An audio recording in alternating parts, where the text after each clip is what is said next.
our society in America is incredibly obese. What does that mean? Our healthcare expenses are extraordinarily high.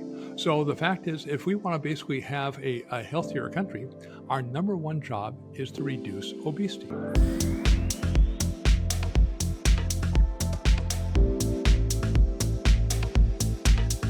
Hi, I'm Mary Perry, Clinical Trials Director for Zone Labs, and today I'm here with Dr. Barry Sears, founder of the Inflammation Research Foundation. So Dr. Sears, today we're going to talk about obesity, and I know you came across a new study in terms of defining it. So let's just go back we'll start with the basics of how do you define obesity? Well, actually, obesity was first defined by insurance companies, and particularly the Metropolitan Life Insurance Company.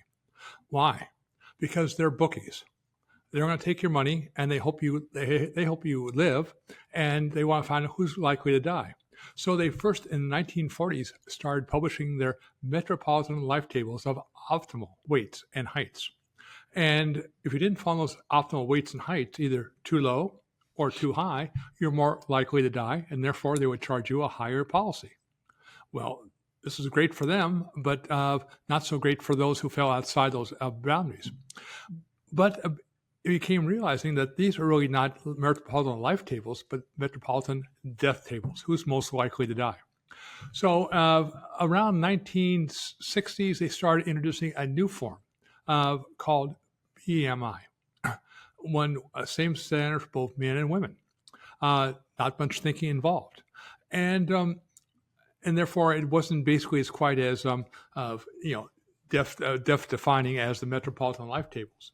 And in the 1960s, we look at the average American population, about 13% of Americans were obese by the definition of BMI. By 1980, another 20 years, it's creeped up to maybe 15%. Now, we're in 2025. What's the average BMI in terms of America? 43%. So say, wow. That's a 300% increase in obesity in only 40 years. What happened? Well, we're still scratching our heads. We go back to the Metropolitan Life Tables. The more obese you are, the sooner you're likely to die. We can call this Healthspan. Healthspan is defined as how long you're going to live minus years of disability. And if we look at the U.S. population today, they have basically the worst ratio of healthspan to lifespan. That is basically, we had the greatest amount of our life in America being spent in chronic disease states compared to any other country in the world, including a lot of third world countries. So something's going on. So again, just recently, was published in Lancet a new definitions of obesity. Say, can we make this a little more defined? So rather than having a BMI, which has really no basis in terms of reality, it's a really mathematical construct, they had 4 different definitions of obesity. And they say if you meet any one of those 4 definitions, you're probably obese. Well, the first one was saying your BMI is more than 40%. That's big. So no question, you're obese. However, what if you have a BMI of 30, but you have one of those anthropomorphic measurements, like how tall you are compared to the circumference of your waist? Well, if you have one basically outside the range, then basically if you're 30% and have one of those, you're obese. But what if you're just overweight, but you have 2 anthropomorphic measurements outside indicating obesity? That is, you have too much belly fat, not enough height, or too much waist and not enough hips.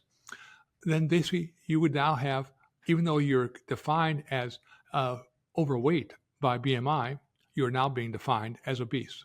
And of course, the ultimate aspect, the 4th measurement, was your percent body fat. If you had more than 25% body fat of a male, you're obese. More than 32% as a female, you're obese. Okay, that gives us a little more definitions. Now, they went back and then a recent study said, let's now take these new definitions and ask what percentage of Americans are obese by these new definitions.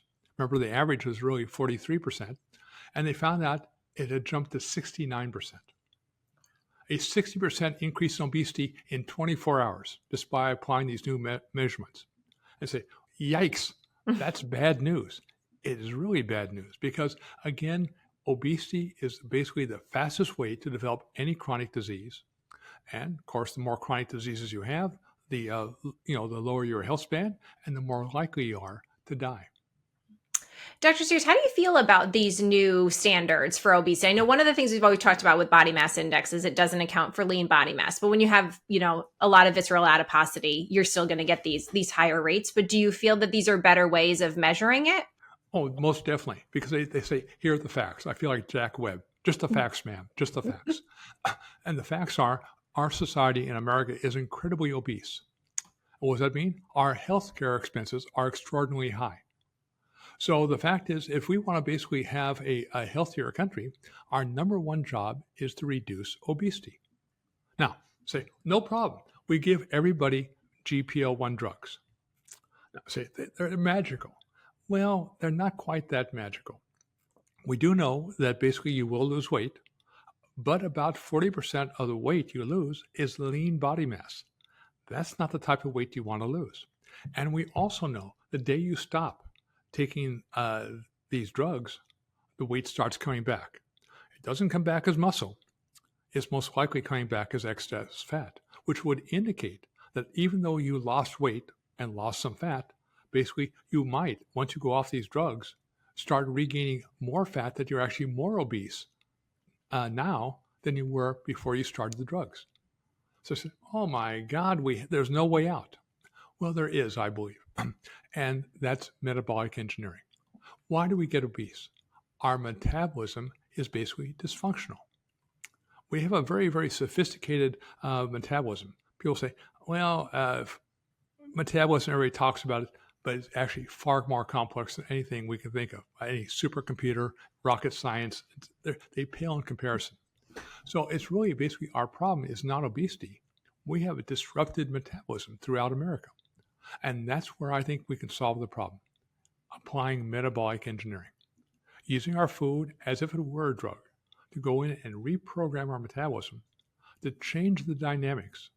So rather than accumulating excess body fat, we are burning excess body fat and simultaneously gaining lean body mass. Now, how do you know it's working? Well, one, you can basically be measuring now these new markers of obesity. If your obesity definitions are going down, by de facto, you're becoming more well. Your health span will be increasing. Now, how long do you have to follow metabolic engineering to basically get all the benefits? The rest of your life. Mm-hmm. Say, oh my God, that's so hard. Yeah, so is breathing. But you get used to it. If you stop breathing, you're not going to live very long. So again, we have these new standards of obesity, and we know the problem is a lot worse now than we ever imagined. We've been really hiding it under the rug. And the sooner we address it, and the sooner we say, what can we do? Well, the data is clear. The clinical data is clear. If you follow metabolic engineering, you can reprogram your metabolism within 30 days to start burning fat and building up lean body mass. And the benefit to you, a longer and better life.